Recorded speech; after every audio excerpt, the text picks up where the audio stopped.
Didik TV KPM. Terima kasih kepada anda yang masih lagi bersama dengan kami dalam Sukses SPM 2022.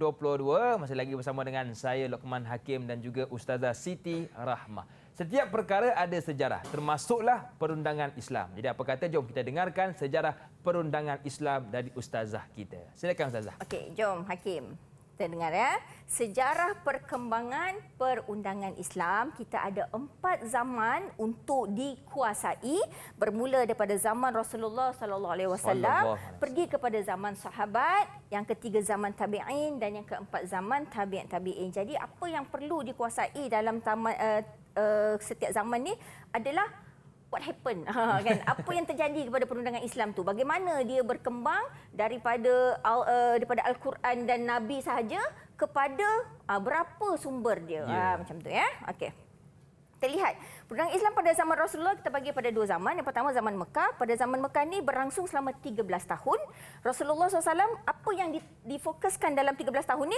Pembentukan akidah, iaitu kepercayaan iman dan memelihara akal pemikiran daripada kepercayaan jahiliah. Nak hilangkan semua kepercayaan jahiliah tu. Contohnya larangan membunuh anak perempuan, berzina dan minum arak. Kemudian setelah berhijrah ke Madinah, berlangsung selama 10 tahun di zaman Madinah, melambangkan kesatuan dan peluasan penyebaran dakwah Rasulullah SAW di kota Madinah, dan disyariatkan di Madinah inilah baru disyariatkan kewajipan ibadah seperti puasa, zakat dan haji, hudud, qisas dan membayar diat kerana akidah mereka dah kukuh, ya, dah kuat. Okey, kemudian pada zaman sahabat dah mulai berkembang perundangan Islam itu. Apa yang terjadi? Berlakunya pengumpulan ayat Al-Quran dalam bentuk mushaf. Sebelum ini pada zaman Rasulullah ayat Al-Quran ditulis di kulit-kulit kayu, ya, di batu-batu, dan dia tak jadi buku. Itu berpisah-pisah. Pada zaman sahabat dikumpulkan, dan pada zaman Saidina Uthman dijadikan buku, mushaf nama dia, ya, bukan buku, ya, bukan kitab, mushaf nama dia. Kemudian berlaku ijma' ulama pada masalah baru. Ijma' ulama ni maksudnya adalah persetujuan para sahabat tentang satu masalah itu. Contohnya masalah solat tarawih secara berjamaah sebanyak 20 rakaat di masjid. Ya. Kemudian perkembangan seterusnya, wujud beberapa hukum baru hasil ijtihad para sahabat yang masalah ini tidak berlaku pada zaman Rasulullah SAW. Yalah, kena fikirlah kan. Bukannya semua masalah berlaku pada zaman Nabi kan, pada zaman sahabat. Jadi adalah wujud beberapa ijtihad. Kemudian perkembangan yang terakhir, lahir fuqaha dalam kalangan sahabat khusus dalam bidang perundangan. Ini adalah perkembangan yang berlaku dalam zaman sahabat. Kemudian pada zaman tabi'in ada 3 perkembangan yang berlaku. Yang pertama, perbincangan masalah fiqah secara meluas. Meluas ni maksudnya di seluruh dunia. Bukan setakat di tanah Arab saja, sampai ke negara China, sampai ke negara Eropah, ya, semua benua. Ya, sebab apa? Islam dah tersebar, ya, ke seluruh alam, ke seluruh dunia, menyebabkan berlakunya khilaf. Orang di Asia berpandangan lain, mazhab Syafi'i lain, mazhab Hanafi lain, mazhab Maliki lain, berdasarkan dalil-dalil mereka pegang lain, hadis yang digunakan lain-lain dan sebagainya, ya. Dan perkembangan yang kedua, berlakunya perkembangan dalam periwayatan hadis. Ada hadis yang mereka mula nak meletak status kepada hadis sebab ada golongan munafik menambah hadis Rasulullah SAW.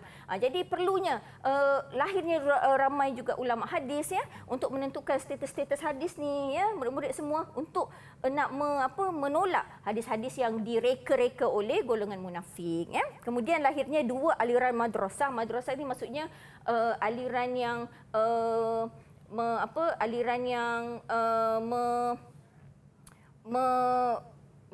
mengutamakan dalil yang mana. Itu masuk madrasah, ya, iaitu madrasah al-hadis. Ulama yang memegang utama mesti berdasarkan Al-Quran dan hadis sahaja, dan kemudian di Hijaz, Hijaz ni maksudnya Mekah dan Madinah, dan madrasah ar-Ra'yi, Kufah dan Iraq. Madrasah ar-Ra'yi ni maksudnya ulama-ulama yang boleh menerima pandangan logik. Boleh menerima pandangan yang berdasarkan adat, berdasarkan uruf, yang selagi tidak melanggar Al-Quran dan hadis. Itu maksudnya, ya. Okey. Kemudian perkembangan perundangan Islam pada zaman tabi'in. Yang pertama, sumber perundangan Islam terbahagi kepada 2, iaitu sumber berdasarkan dalil-dalil yang disepakati dan tidak disepakati. Maksudnya di sini adalah lebih tersusun dan lebih dia jadi lebih nampak macam formal. Ya. Perundangan Islam ni dia lebih kepada jadi ilmu yang dipelajari di sekolah-sekolah, dia lebih jadi kepada formal dan lebih tersusun dan lebih mudah difahami. Ya. Sumber yang disepakati dijadikan hujah atau dalil bagi hukum hakam syarak. Dan sumber yang tidak disepakati pula kebanyakan fuqaha menjadikannya sebagai hujah dalam perbahasan hukum syarak. Ada yang menerima, ada yang menolak. Jadi maksudnya yang sumber yang disepakati tadi ada 4 sumber, semuanya ulama menerima.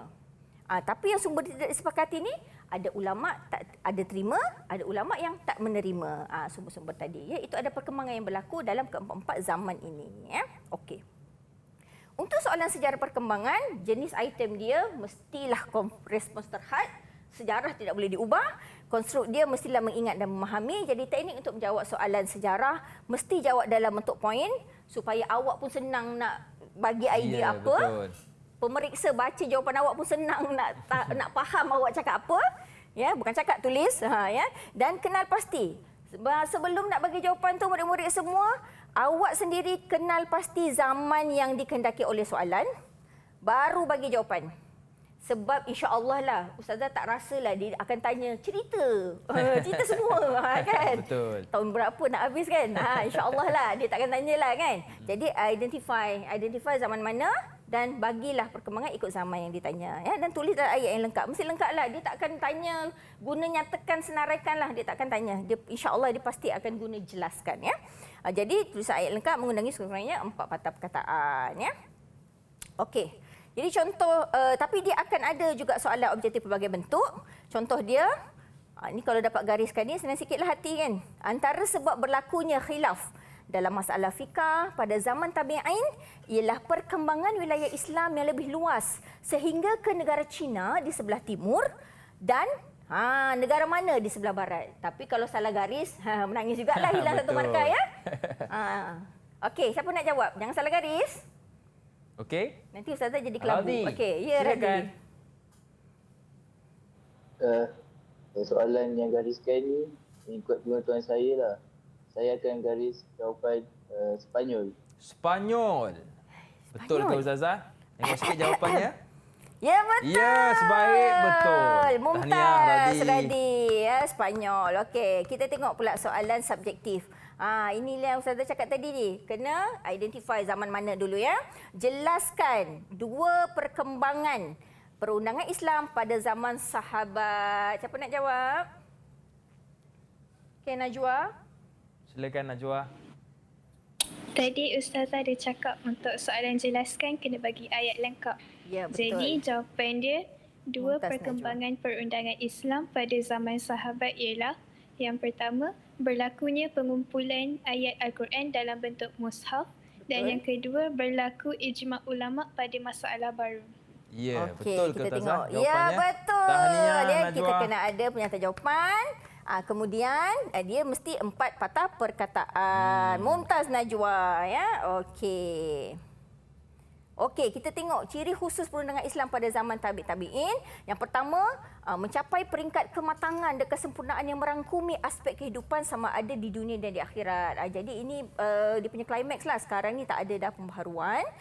Lahir tokoh ulama hadis terkemuka antaranya Abu Dawud, Ibnu Majah, At-Tirmizi dan lain-lain. Mereka pakar dalam membincangkan dan membahaskan ilmu hadis, riwayah dan dirayah, ilmu al-jarh wa ta'dil dan sebagainya. Kita dengar pun pening kan?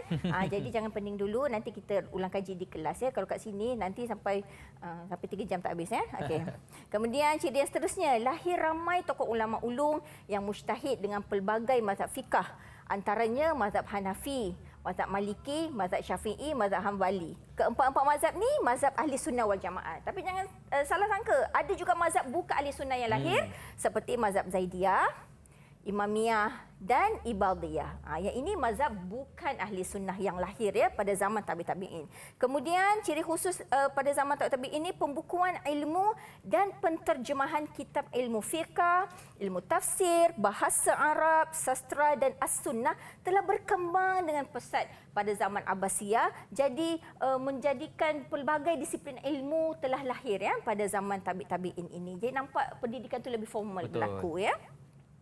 Kemudian ciri seterusnya tercetusnya evolusi keilmuan fikah yang tinggi, kesan daripada perkembangan empayar Islam yang semakin meluas melahirkan pelbagai disiplin ilmu seperti mana Ustazah cakap tadi dan para fuqaha yang berkeupayaan dalam mengistinbat hukum. Jadi ilmu ni dah tersebar. Jadi fuqaha ni bukan lahir daripada orang Arab saja.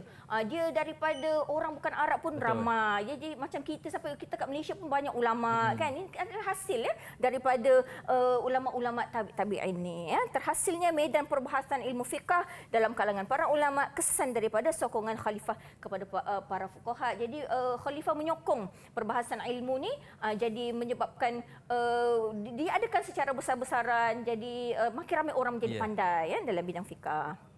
Dan ciri terakhir, lahir pelbagai istilah fikah dalam perundangan Islam seperti rukun, syarat, sah, rukhsah, azimah dan lain-lain lagi istilah yang tidak pernah diketahui sebelum ini menyebabkan kita lebih faham tentang sesuatu ibadah itu, bagaimana ia dilaksanakan. Okey, kita pergi. Soalan ciri khusus ni dia respon terhad, dia kena ingat dan faham sebab dia respon terhad mesti based on buku teks dan dia mesti dalam bentuk point dan mesti dalam ayat yang lengkap kerana dia tengok tadi kan panjang, tak bukan pendek.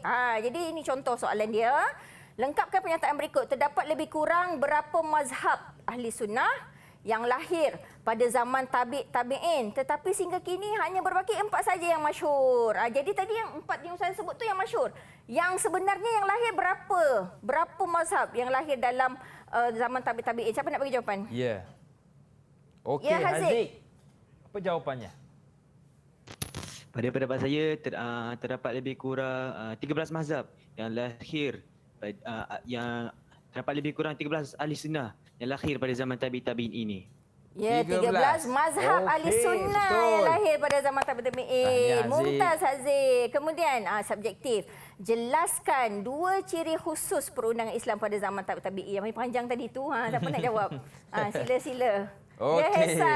Hesa. Ya, bagus Hesa, sahut cabaran. Jadi, 2 ciri khusus perundangan Islam pada zaman tabi'in ialah: pertama, terhasil medan perbahasan ilmu fiqh dalam kalangan para ulama, kesan daripada sokongan khalifah kepada para fuqaha. Pada para fuqaha. Okey. Kemudian, okey, tak apa. Yang kedua tu pembukuan ilmu dan penterjemahan kitab ilmu fiqh. Okey, yang penting Ustaz nak tengok teknik.